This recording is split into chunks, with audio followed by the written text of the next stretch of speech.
One Zambia, one nation. We sincerely apologize for bringing our news a bit late. This was due to a technical fault. However, we now look at what makes headlines. My name is Lesta Mtokwa. 2 people have died after a Seventh-day Adventist SDA main enclosure building collapsed in Chensali district, Muchinga province. President Edgar Lungu says he is sad that the announcement to create a Ministry of Religious Affairs has been received with mixed feelings. And Mother Teresa, revered for her work with the poor in India, has been proclaimed a saint by Pope Francis in a ceremony at the Vatican. And now the news in detail. 2 people have died after a Seventh-day Adventist SDA main enclosure building collapsed in Chensali district, Muchinga province.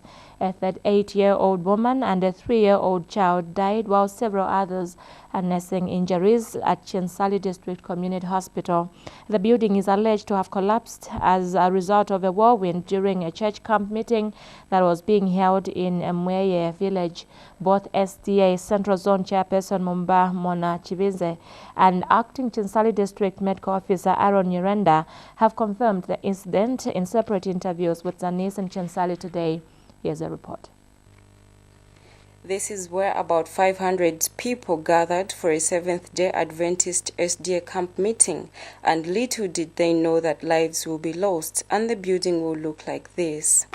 SDA Church Central Zone Chairperson Mumba Monachibize said that 2 members of the church have died after the main enclosure building in Moe village in Chensali district collapsed, leaving several others with injuries. We gathered, that was around between 14 and 15 hours, and there came a whirlwind, and then it had to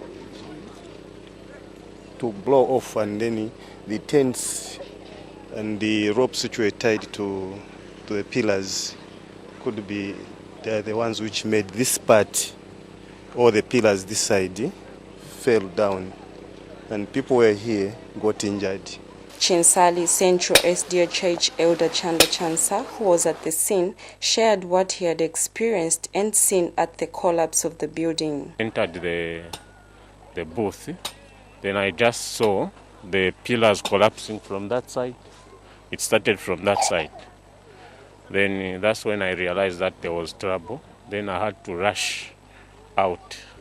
There were a number of people inside, and when it collapsed, we had a lot of injuries. Meanwhile, the medical officer at Chensali District Community Hospital has confirmed having received 45 casualties from the collapsed building, saying 9 patients have since been discharged, while a 38-year-old woman and a 3-year-old boy have died due to severe injuries.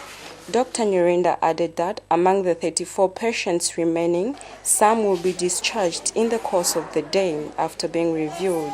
This morning, in female ward, we have 20, we discharged 9. Then in the male ward, the 3 that were admitted are still there. Once we review them, they are quite stable. Once we review them, we'll probably discharge them. Then in children's ward, the 13 which were admitted, 1 passed on, and the other 12 are still there. Bupe Lombanya reporting for Zenis News in Chensali district of Muchinga province. Meanwhile, 1 person has died on the spot while several others have been injured after the bus they were in was involved in a traffic accident in Chilanga. The accident happened when a Fuso Fighter registration number ABD 1445 hit a Toyota Hiaceman bus from behind. According to an eyewitness, Golden Musonda, the accident involved a public service Hiaceman bus registration number ALV 1713, a Fuso Fighter registration number ABD 1445, and a light truck registration number AAZ 8797. Mr. Msonda said the Lusaka-bound Fuso truck, which was towing a light truck, hit at the back of a stationed minibus with people disembarking from it at the Game Clinic bus station. This was after the driver of the Fuso truck lost control as he avoided hitting a pedestrian. It is from this point that one person came out of the rear window of the bus due to the impact and hit onto the tarmac, dying on the spot. The body of the deceased was picked by the police and the injured rushed to Chilanga Clinic. President-elect Edgar Lungu says he is sad that his announcement to create a Ministry of Religious Affairs has been received with mixed feelings. President Lungu says the decision to create the ministry is meant to provide a harmonized relationship between government and the church. The president, however, says Secretary to the Cabinet, Roland Musiska, has already been asked, or rather tasked, to meet church mother bodies. President Lungu says the creation of the ministry is beneficial to all religions in the country. The president was speaking today when he and First Lady Esther attended a Thanksgiving Mass at State Lodge Divine Mercy Catholic Church in Lusaka. We have the details.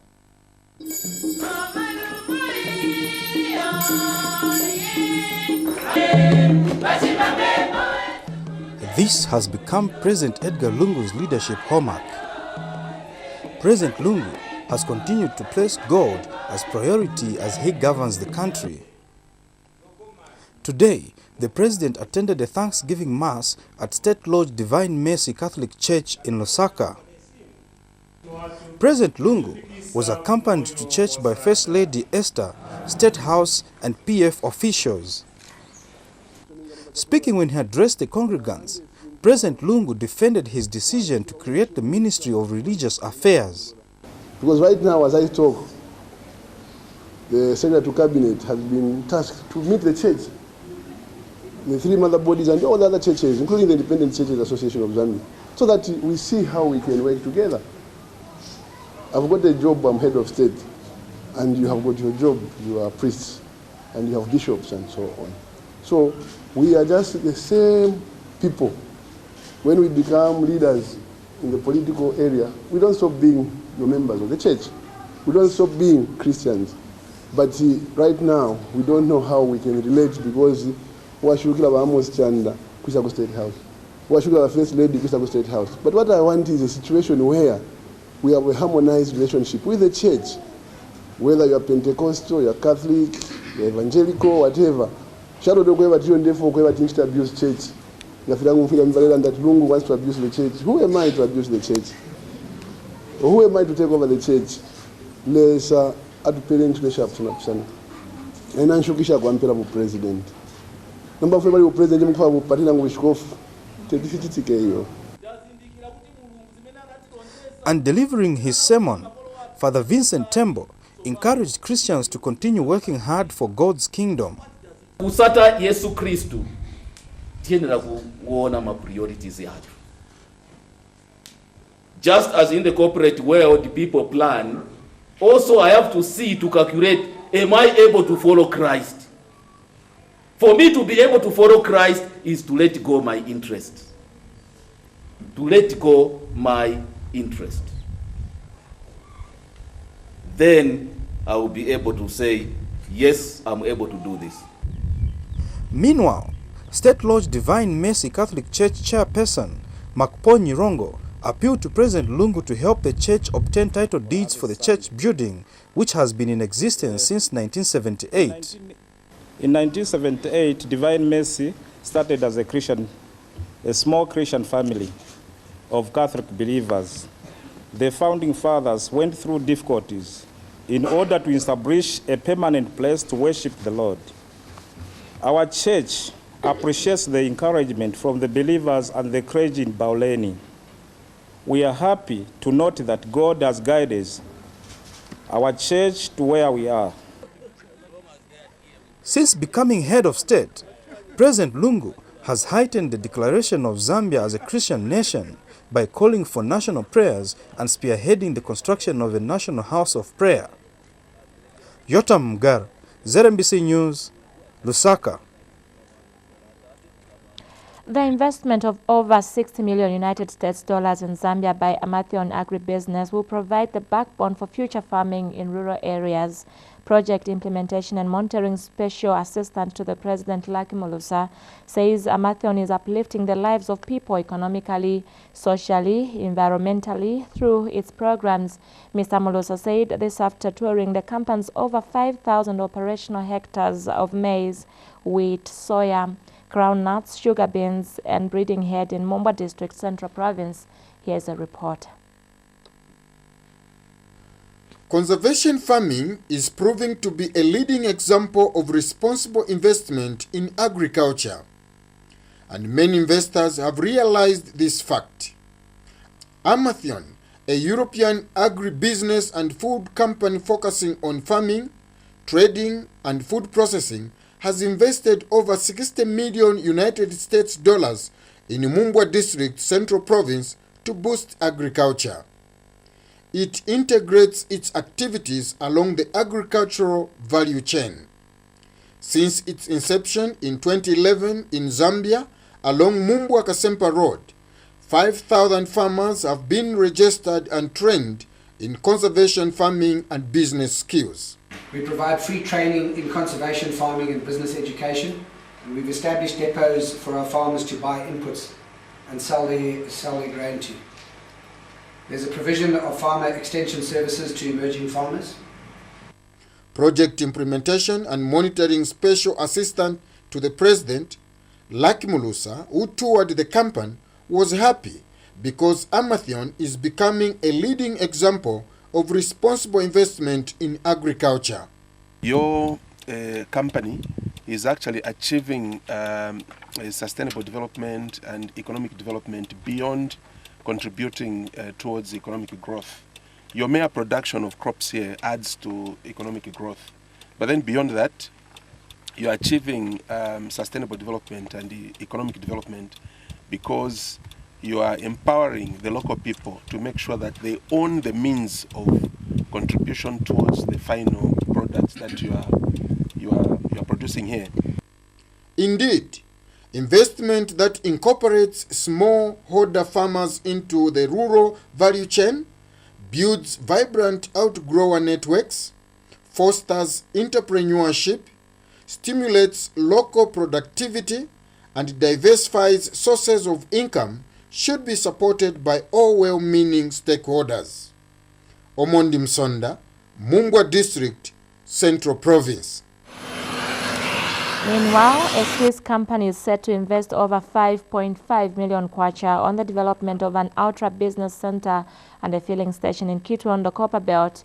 Kwacha Member of Parliament Joe Malangi says Oryx International of Switzerland intends to develop the ultra-modern business center, boasting of a modern filling station and other economic facilities in his constituency. He told ZNBC News in an interview that the construction of the business center will open up Kwacha for more investments and economic growth. He said government is implementing a number of interventions to improve lives for the people in Kwacha. We take our first break, and still to come, the Media Institute of Southern Africa says it is important for both public and private media in Zambia to unite. Plus many other stories. Keep with us. Thank you so much for staying with us. The Media Institute of Southern Africa, MISA, says it is important for both public and private media in Zambia to unite.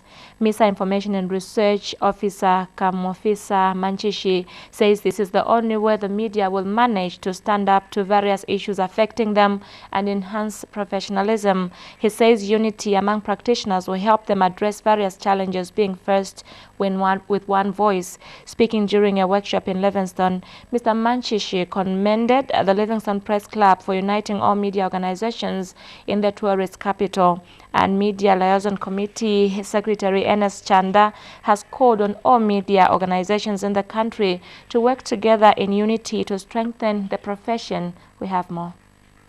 By the time we forged beyond the lines, whether public media, private media, the most important thing is that we need media that are united. It's the only way that we'll be able to stand up, to various issues. It's one of the few ways that we'll be able to enhance professionalism, because the things that we have now are complaints that would come out, the challenges that media face. But one way for this fraternity to enhance professionalism is through this unity of purpose. When we have a strong media fraternity in the country, it means there will be proper information given to the people. It means also there will be a great link between the media and the consumers of information. In other news, a 26-year-old man of Lusaka's Kawata Township, agonizing with a rare skin condition, has called for financial support to enable him seek medical attention abroad. Henry Banda, a former library and information science student at Evelyn Horn College, was forced to drop out of college in his second year owing to his illness. We have this in this report. It's a picture that speaks millions, about a woman people knew as Mother Teresa, and some moments of her life have been captured in this room. As a young girl growing up, the petite dark-haired woman may have escaped the notice of many. But it was when she fully began her selfless service to God that she began to draw their attention. Born in 1910, Mother Teresa taught in India for 17 years before she experienced her 1946 call within a call to devote herself to caring for the sick and poor. Now close to 19 years since her death in 1997, Pope Francis has proclaimed Mother Teresa a saint. She not only touched the lives of people in the settings that she grew up, but across the world, including Zambia. I had an enlightening chat with Father Charles Chilinda, who recalls his meeting with the humble person the world knew as Mother Teresa. I met her myself. I've shaken her hand when I was in India. She was a tiny woman, a very small woman, but she had a...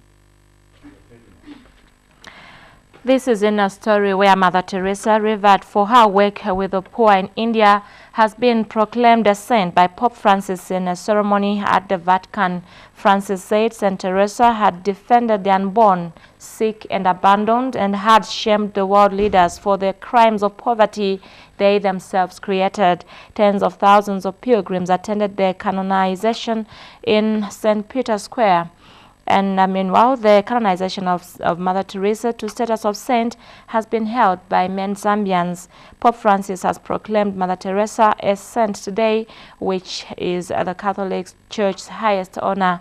Canonization is the act by which the Orthodox, Oriental Orthodoxy, Roman Catholic or Anglican Church declare a person who has died a saint, upon which declaration the person is included in the list recognized saints. Kasabula Kabembe was our reporter in this. Kasama Central Member of Parliament Kelvin Sampa has donated an ambulance to the people of Lukashi community in Selo village in his constituency. Mr. Sampa says the $50,000 Toyota Land Cruiser will ease transport challenges faced whenever patients are referred to Kasama General Hospital. He says he will work at improving healthcare service delivery in Kasama and surrounding villages. Mr. Sampa said this when he handed over the ambulance at Selo village. And representative of the Provincial Medical Office, Mwenda Wilombe, said the ambulance will lessen the burden in to transport patients needing emergency services. Schools or villagers turned up to witness the handover of the ambulance. We take another break. After that, we'll have international and sports news. Now for the rest of the news, indeed we have international and sports news ready, but in the meantime,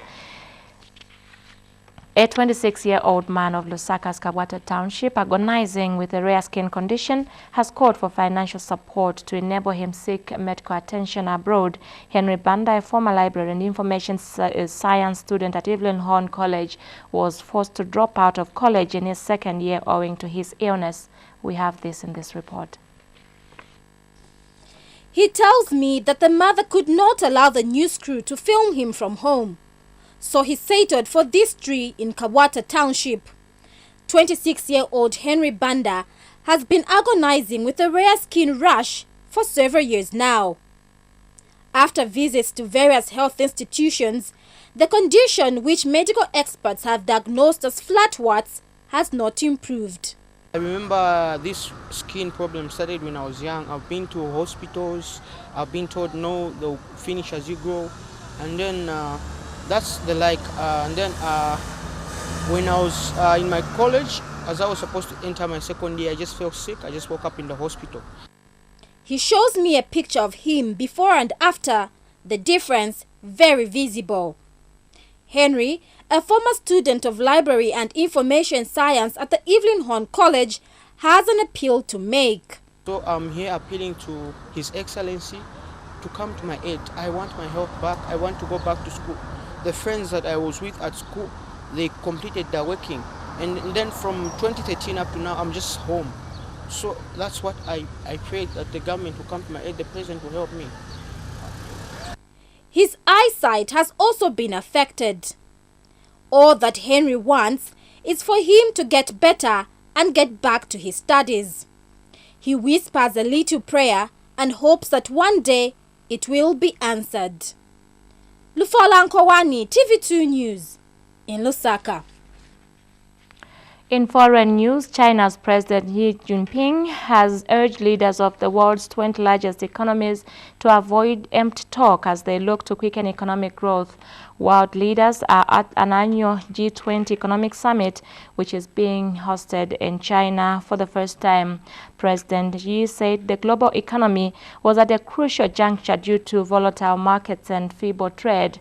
Also discussed on the first day of the G20 were the global steel crisis, trade barriers, and the UK's Brexit talks. President Xi said against risks and challenges facing the economy, world economy that is, the international community has high expectations of the G20 in the Hangzhou summit. Now to sports news, where the Zambia national football team came from behind to force a 1-0 draw against Kenya. This was in a formality match of the 2017 Gabon AFCON qualifiers played at the Levi Mwanawasa Stadium in Dola today. Kenya scored through Masika Timbe in the 64th minute to put the Harambee Stars ahead. Chipolopolo captain Renford Kalaba equalized 4 minutes to full time when he tapped in at close range from a Felix Katongo pass. Zambia finished the group on 8 points while Kenya have 5 points. And that's what made news at 18 hours. We now recap on the headlines. 2 people have died after a Seventh-day Adventist SDA main enclosure building collapsed in Chinsali district, Muchinga province. A 38-year-old woman and a 3-year-old child died while several others are nursing injuries at Chinsali district community hospital. President Edgar Lungu says he is sad that the announcement to create a Ministry of Religious Affairs has been received with mixed feelings. President Lungu says the decision to create the ministry is meant to provide for a harmonized relationship between government and the church.